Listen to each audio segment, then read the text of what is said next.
दोस्तों, आज पेश है खून की होली। एक और चित्र है। किसी हलाल होते बकरे की भांति चीखता और तूफान की गति से पीछे छोड़कर धड़ाधड़ सीढ़ियाँ चढ़ता चला गया वह राणा नामक वह शख्स। नहीं, मैं मरना नहीं चाहता, मैं मरना नहीं चाहता। लेकिन जिससे बचकर वह भाग रहा था, वह खतरा उसके सामने इसी तरह खड़ा होगा, यह उसने सपने में नहीं सोचा था। और भयानक होती चली गई उसकी आकृति और उसके अलग से उठने वाले ठहाका। हा, मरना ही होगा रणा, मरना ही होगा तुझे। और बस इससे ज़्यादा नहीं चीख सका राणा, और लिपट गई आकृति एक भयानक रूप लेकर जिससे शरीर से। और फिर खत्म होती चली गई राणा के जीवन की लीला। खून के गुबार सा फूटाता चला गया उसका शरीर, और इसी घटना से तहलका मचा दिया। खून सच कह रहा है तो एकदम सच कह रहा हूँ उस्ताद। मेरी आंखों के सामने वह तड़पने लगा और फिर ख़त्म कर डाला उसने उसे। सनसना उठा उस कमरे में मौजूद प्रत्येक शख्स का दिमाग।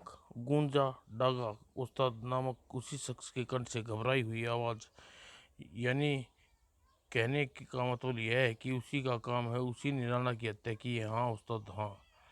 और जमाने भर की चिंता ने डेरा जमा लिया था डागा के चेहरे पर। अगर किसी तरह हमारा भी नंबर आ सकता है, इंतजाम करना होगा उसका।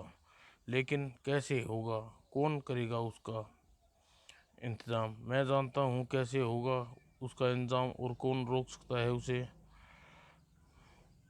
शहर से बाहर स्थित बड़े कब्रिस्तान में, जिसमें साए होते हुए सैकड़ों हजारों मुर्दे, लेकिन आज कुछ जिंदा इंसान भी नजर आ रहे थे इस कब्रिस्तान में।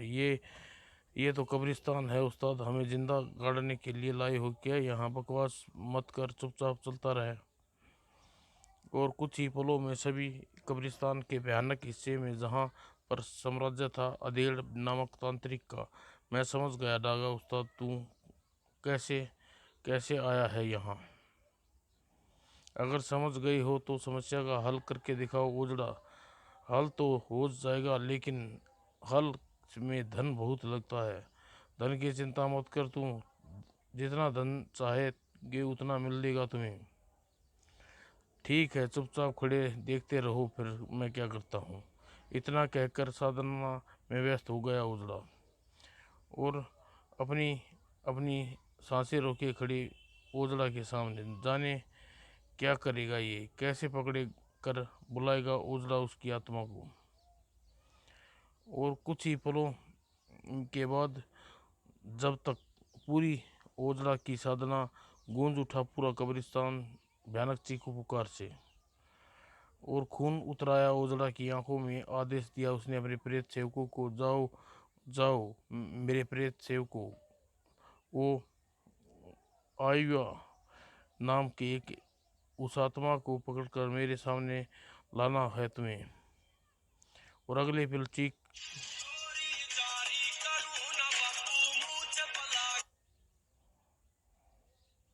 अगले पर ब्रेक लग गई जैसी। लेकिन यह सन्नाटा ज़्यादा देर तक कायम न रह सका। चीख पुकार फिर साक करती उस सन्नाटे का कलेजा। फिर उफ, कहीं कानों में नस्तर न घुस जाने चाहिए। भयानक आवाज़ें, ओह ओह। और ओजड़ा के प्रेत सेवकों के शिकंजे में फंसी थी आयु आकुआ की आत्मा। कुत्तों छोड़ दो, हा, ये ओजड़ा प्रेत है। आकुआ, जिसके फंदे में तू फंस गई सदा के लिए। आ अब इस बोतल में बंद हो जा। और लाख विरोध करने के बाद भी अपने आप को बोतल में घुसने से न रोक सकी आँख हुआ, और आँखू बोतल में बंद होकर चीख जा रही थी। आकुआ, तू दौलत के लिए इनका साथ देकर अच्छा नहीं किया। उजड़ा, हत्यारे, वैसी दरिंदे, ये सब तुझे यहाँ कैद करवा कर तुझे एक ऐसे मिशन पर जा रहे हैं जहाँ दौलत के लिए लाशों के ढेर लगा देंगे। और ओजड़ा ने बोतल बंद आयुआ को गाड़ दिया एक खड्डे में। सचमुच बहुत ताकत है तुझ में। आयु का बोतल में बंद रहकर भी बकवास की जा रही है, लेकिन अभी हमेशा के लिए चुप कर देता हूँ तुझे। और गड्ढे में मट्टी से बंद कर दिया। थप थप थप। और ओजड़ा पलटा। ओजड़ा डागा उस्ताद की तरफ। एक बात बताओ डागा, कौन सा मिशन है वह जिस पर जाने के लिए हत्या तक कर दी तुमने अपने साथियों को? आयुआ की गुर्राया डागा उस्ताद। अपने मिशन के बारे में किसी को नहीं बताना जरूरी नहीं समझता। तुम सिर्फ अपनी फीस से मतलब रखो। और डागा ने नोटों का बंडल निकाल कर रख दिया ओजड़ा के हाथों में, और फिर अपने साथियों के साथ बाहर की तरफ बढ़ गया। काश मुझे एक बार मुड़कर देख लेते आया के होठों पर खेलती उस रहस्यमय मुस्कान को। कब्रिस्तान से बाहर आकर अब क्या करें उस्ताद? वही जो पहले। कल से मिशन के लिए रवाना हो जाएंगे। और डागा उस्ताद अपने साथियों के साथ रवाना हो चुका था अपने मिशन पर। और उधर कब्रिस्तान में, नहीं नहीं, मैं कुछ नहीं बताऊंगा, और मैं तुम्हें कुछ नहीं बताऊंगा। ओजला चाहे तो पत्थर से भी बुलवा सकता है बेवकूफ। और ऐसे नहीं, पीड़ा ने जबर जल्द ही तोड़ डाला उसे। शाबाश, बस रुक जा ओजड़ा, मत। मुझे अपनी शक्तियों से काबार सब कुछ बताने को तैयार हूँ। ओजड़ा द्वारा फेंकी गई भभूत का जाल में फंसकर तड़प उठा बोतल में बंद आयुआ चालू हो गया किसी टेप रिकॉर्ड की भांति। मैं घने जंगल में स्थित एक ऐसे कबीले में रहने वाला जिसे आधुनिक दुनिया का कोई खबर नहीं। लोंगासी नाम है हमारे उस कबीले का। हमारे कबीले के देवता की भांति पूजते थे ऐसी गुफा जिसमें हमेशा सूर्य जैसा प्रकाश फूटता रहता है था। जय देवता की। और गुफा में फूटते प्रकाश का स्रोत थे चमकीले पत्थर जिन्हें भरी पड़ी थी पूरी गुफा। कोई नहीं जानता था कि ये जिसे हम देवता के चमकीले पत्थर समझकर पूजा कर रहे हैं वे बेशकीमती हीरे हैं। और मुझे यह सब पता चला जब देवता के चमकीले पत्थर के साथ आधुनिक दुनिया की तलाश में निकल पड़ा। और जल्द ही मुझे पानी के एक जहाज का सहारा मिल गया, और मैं उस शहर में आ गया। यहाँ आकर दुनियादारी का पता चला मुझे। सीख बहुत सी सीख गया, और आधुनिक दुनिया में रहकर बहुत से दोस्त बना लिए। लेकिन मैंने यहाँ आकर एक जिसे राणा से कुछ खास सी घनिष्ठता हो गई मेरी। तभी मैंने एक दिन उसे दिखाया वह अजूबा। यह देख, क्या है मेरे पास? देवता का चमकीला पत्थर। देवता का पत्थर हीरा। मैंने देवता का चमकीला पत्थर राणा को दे दिया। अगले दिन जब वह मुझे मिला, मेरे देवता का पत्थर कहाँ है? मेरे एक दोस्त के पास है, चल उसके लेके आते हैं, चल। और राणा मुझे लेकर उस्ताद के पास पहुंचा। उसने मुझे देवता का पत्थर मांगा। मैं तुम्हें इसे वापस तो दूंगा, लेकिन तुझे यह बताना पड़ेगा तू तू कहाँ से मिला। ये मैं तुम्हें नहीं बता सकता। ये तुम्हें वापस करो, मैं चलता हूँ यहाँ से। और मेरा इतना कहना था कि साले तेरा बाप भी बताएगा। वे मुझ पर पूरी तरह से टूट पड़े, डिशूं डिशूं। और जल्द ही टूट जाना पड़ा मुझे। रहम करो मुझ पर, मैं सब कुछ बता देता हूँ तुम्हें। और मैंने सब कुछ बता दिया उन्हें। और अपना मतलब पूरा होते ही मार डाला दरिंदर ने मुझे। मर तो गया मैं, लेकिन मैं बुरी तरह सताया गया था, इसलिए मैं चैन नहीं मिला। मेरी आत्मा को आत्मा के रूप में उनसे बदला लेने की ठान ली मैंने, और सबसे पहले जकड़ लिया उस शख्स को जो मेरी तबाही का जिम्मेदार था। मैं तुमने मुझे राणा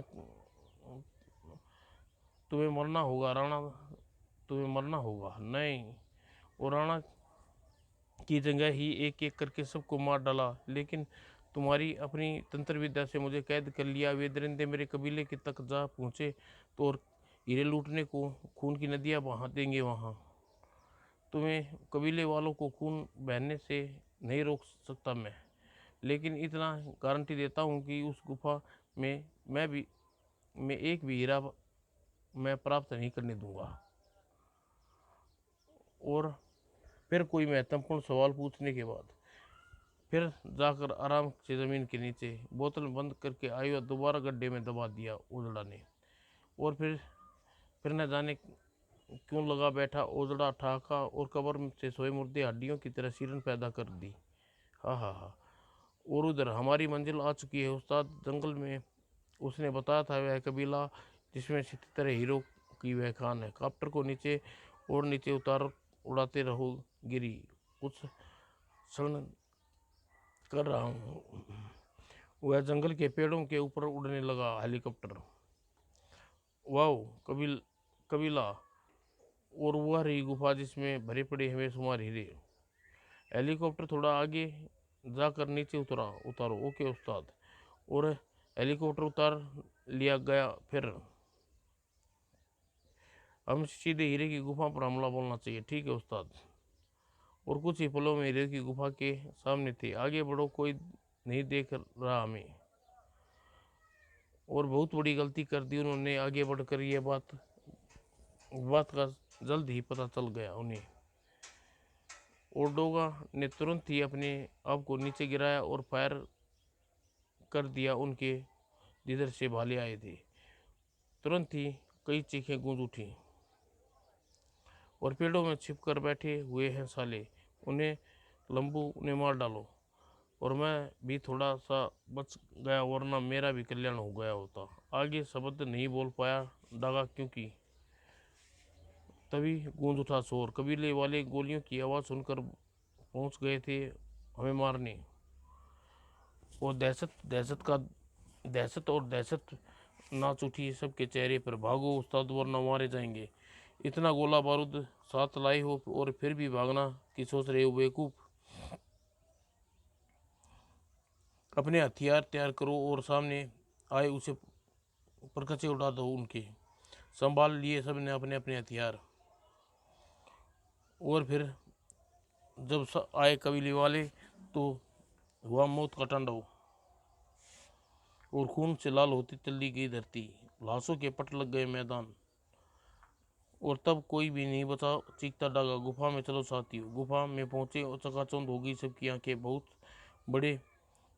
बहुत ही बुत बने खड़े रहे सभी, सांसें लेना भूल गए। ओ माय गॉड, इतने हीरे कुछ फुटबॉल से भी बड़े हैं। इन्हें बाल पर हम सैकड़ों पुस्तक ऐश की आराम की जिंदगी गुजार सकते हैं। पागल सा आठसा सा लगाया सभी ने। सभी को विश्वास, हाँ हाँ हम विश्वास है सबसे बड़े धनवान हो गई। हाँ हाँ हाँ। अचानक ही ठाकू पर डागा उस्ताद ने कहर बड़ी आवाज़ ने ब्रेक लगा दिया। तुम सब नहीं बच्चे, सिर्फ डागा हुआ है दुनिया का सबसे बड़ा धनवान, बल्कि तुम सबको हीरो की मौत मिलेगी। डागा उस्ताद यह हरकत पर सभी को चौंके। 440 वोल्ट का करंट लगा। ये क्या कह रहे हैं उस्ताद? गन हटा लो उस्ताद, अगर गोली चला दी तो जान चली जाएगी। और गन का मुंह खोल दिया डागा ने। और कुछ समझ में नहीं आ सका। और उनकी आत्माएं परमात्मा के दरबार में। और जब हीरे के ढेर पर खड़ा होकर डागा उस्ताद, सभी मारे गए। डागा, अब हीरो का यह खान मेरी है, सिर्फ मेरी। काफ़ी देर तक दीवारों के कानों को सुन करने वाले डागा के हलक से उबले हटा के अब इन हीरो को किसी तरह उठाकर हेलीकॉप्टर तक ले जाना होगा मुझे। और डागा उस्ताद मृत पड़े अपने साथियों के बैग उतारे और उनमें हीरे ठूसने लगा। काफ़ी देर तक डागा उस्ताद ही व्यस्त रहा इस काम में। और फिर आज मैं इतना ही काफ़ी। हेलीकॉप्टर में हीरे शहर छोड़कर फिर आऊँगा यहाँ।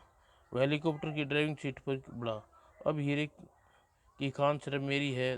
शहरी दुनिया को इस खान के बारे में जानने वाले को मैं जहन्नुम पहुँचा चुका हूँ।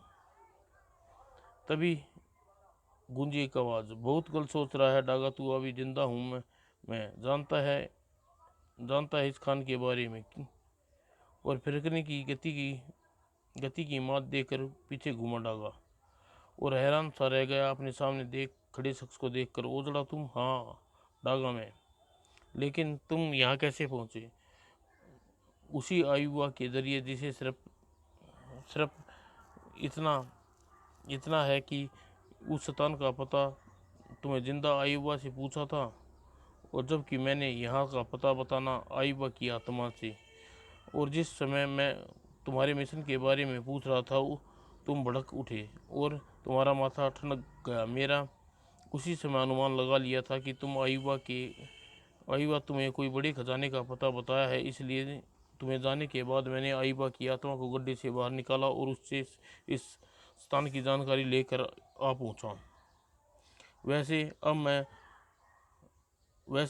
अब समय भी आ पहुँचा है जब तुम पहली बार हीरे के थैले भरकर यहाँ पहुँचे थे। मैंने सोचा कि हीरे यहाँ लाने में तुम्हारी मदद कर रहे हो।